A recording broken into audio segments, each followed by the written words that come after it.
આપ આજે જોઈ રહ્યા છો કે એક જ સૂત્રોચ્ચાર જોવા મળી રહ્યો છે કે ન્યાય આપો કલેક્ટર સાહેબ ન્યાય આપોના સૂત્રોચ્ચાર અત્યારે કરી રહ્યા છે। વાત છે વોર્ડ નંબર 13 ની।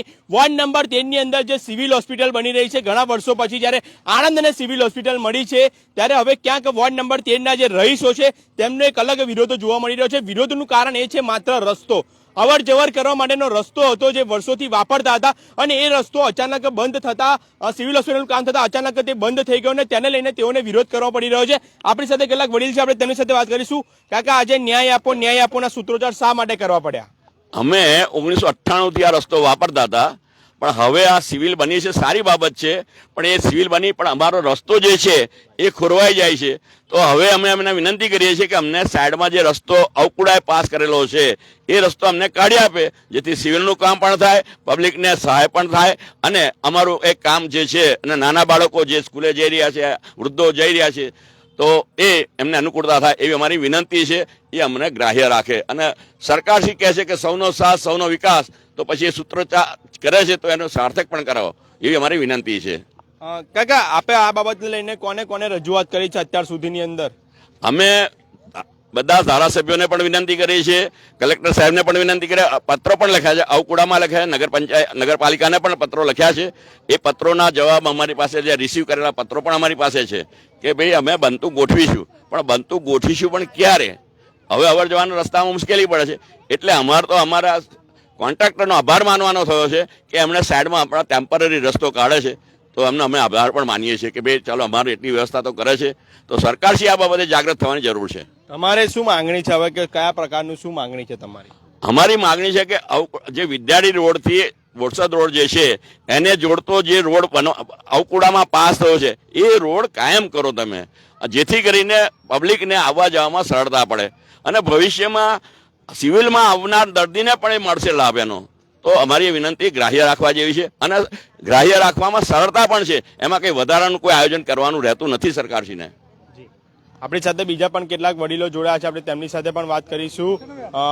બીજા પણ છે આપણી સાથે। જી, આપનું નામ શું છે? મારું નામ પરસોત્તમભાઈ પરમાર છે। શું કહેશો આપ, શા માટે આજે સૂત્રોચ્ચાર કરવાની જરૂર પડી? સર, ઘણા ટાઈમથી આ રસ્તો સિવિલ બની રહી છે, છેલ્લા 3 મહિનાથી।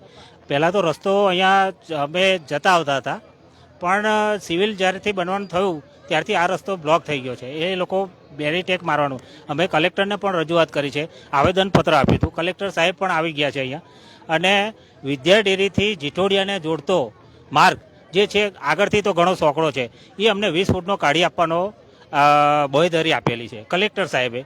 એ જો 20 ફૂટનો રોડ થઈ જાય અમારા માટે, તો નાના બાળકો સ્કૂલે જતા હોય, આજુબાજુના જે સોસાયટીઓ છે એ સોસાયટીઓવાળા ને વૃદ્ધોને ઘણો લાભ થઈ શકે એમ છે, જેથી કરીને આ અમારી માગ રસ્તા બાબતની છે।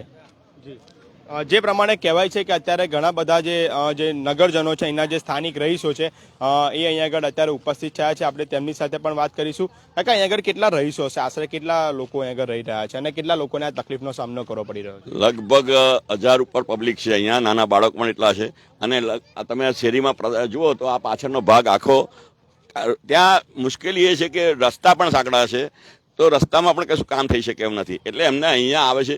હોળીનો પ્રસંગ પણ આ જ ગ્રાઉન્ડમાં અમે વર્ષોથી કરતા આવ્યા છીએ, પણ એવું તો હવે નથી માંગણી કરતા, પણ રસ્તાની તો માંગણી કરીએ, વ્યાજબી વાત છે। બરોબર છે, ઓકે। આપણી સાથે બીજા કેટલાક મહિલાઓ પણ જોડાયા છે। બેન, શું તકલીફ પડે છે? શું રસ્તો જોઈએ છે, બીજું નાના નાના બાળકોની સ્કૂલમાં જાય, બરોબર?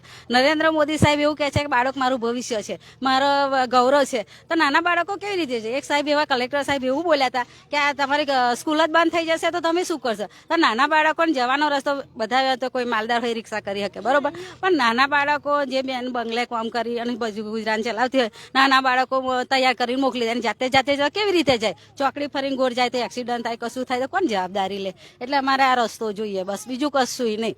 અમારે કશું જોઈતું નહીં, કે અમારે રસ્તો તો પાકો મળી જાય તો બાળકો એમની રીતે જઈ શકે, કોઈ હાજુ હોય, બીમાર હોય તો એ જઈ શકે, એટલા માટે બીજું કશું અમારે માગણી નથી। બેન, તમે શું કહેશો? શું તકલીફ પડે? બસ અમારે જો છોકરાઓ જાય, બધા મોટાને જવું હોય, મંદિર જવું હોય, આ રસ્તો અમને આ રસ્તો ઓછો પસંદ પડે, કેમ કે અહીં બાજુ આગળ જવાની બહુ જગ્યા નથી, સાંકડો છે, એટલે આ રસ્તો બરાબર હોય તો બધાને જવાની સગવડ રહે બધી રીતે, એટલે અમે આ બાજુ માગણી કરીએ છીએ। તમે શું કહેશો બા? હું તો એવું કહેવા માંગુ છું કે મોદી સાહેબનો ઘણો ઘણો આભાર. જે કરી રહ્યા છે બહુ સરસ કરી રહ્યા છે, પણ આ સિવિલ હોસ્પિટલ જે બની છે તો અહીંની પ્રજાને બહુ આનંદિત છે અમે બધા. પણ હું મારા તરફથી એટલું વિચાર કરી શકું છું કે આણંદના કેટલી બી જગ્યાએ ખાતમુહૂર્તો થયા છે, બરાબર, સિવિલ માટે બધી જગ્યાએ બંધ રહ્યા છે. તો અહીંની અમારી પ્રજાએ કોઈ જાતનો વાંધો કે વિરોધ નથી ઉઠાયો, ફક્ત આ રસ્તાની માંગણી કરી છે. તો એ રસ્તાની માંગણી ગ્રાહ્ય રાખે એવી અમારી સર્વેની વિનંતી છે. જે પ્રમાણે કહેવાય છે કે અત્યારે જે લોકો જે કહી રહ્યા છે કે શું કહેશો આપ? હવે એમ જોઈ રહ્યા છો કે પબ્લિક બધું એક જ વસ્તુની માંગ કરી છે, રસ્તો. તો બસ એક જ અમારી આ અપીલ છે કે અમને રસ્તો આપો. અમારે અમને સિવિલનું બાંધકામ થાય છે તો અમે એનો કોઈ વિરોધ નહીં કરી રહ્યા કે સિવિલ બની રહી છે તો અમે પોતે એવું માની રહ્યા કે આ સૌ સારું કામ થઈ રહ્યું છે. પણ એની સાથે સાથે અમારું એક નુકસાન જઈ રહ્યું છે કે અમને અવર જવરમાં બહુ તકલીફ પડી રહી છે. તો બસ અમે એટલું જ કહીશું કે એક સારો એવો રસ્તાનો અમને બંદોબસ્ત કરી આપો. તો અમને સરકારને રજૂઆત કરી છે, પ્લીઝ અમને એક રસ્તો સારો એવો કરી આપો. જે પ્રમાણે અહીંના સ્થાનિકો સાથે આપણે જે વાત કરી છે, સ્થાનિકોની માંગણી ફક્ત એટલી જ છે કે અમે કોઈ સિવિલનો કોઈ જ અમને વાંધો નથી કે અમને કોઈ જ બીજો પ્રોબ્લેમ નથી, પણ અમારી માંગણી એટલી જ છે કે અહીંયા આગળથી અમને અવર જવર માટેનો રસ્તો વ્યવસ્થિત કરી આપે.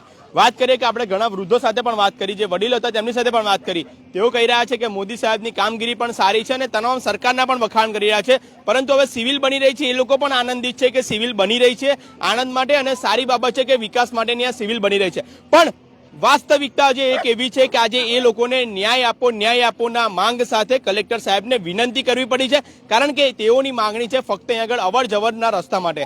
અહીં આગળ આશરે 500 થી 550 જેટલા ઘર આવેલા છે અને 500 થી 550 લોકોને અવર જવર માટેની તકલીફ અત્યારે સામનો પડી રહ્યો છે. અહીંયા આગળના જે સ્થાનિક કોન્ટ્રાક્ટર, જે સિવિલ હોસ્પિટલના કોન્ટ્રાક્ટર છે, તેમના દ્વારા અત્યારે અસરકારક રીતે અત્યારે તેમને 10 મીટરનો તો રસ્તો તેમને કરી આપવામાં આવ્યો છે, એટલે કે 10 ફૂટનો રસ્તો તો તેમને અત્યારે કરી આપવામાં આવ્યો છે, પરંતુ તેઓની માંગ છે કે અમને 20 ફૂટનો કાયમી રસ્તો અમને કરી આપવામાં આવે તેવી તેઓની માંગણી છે.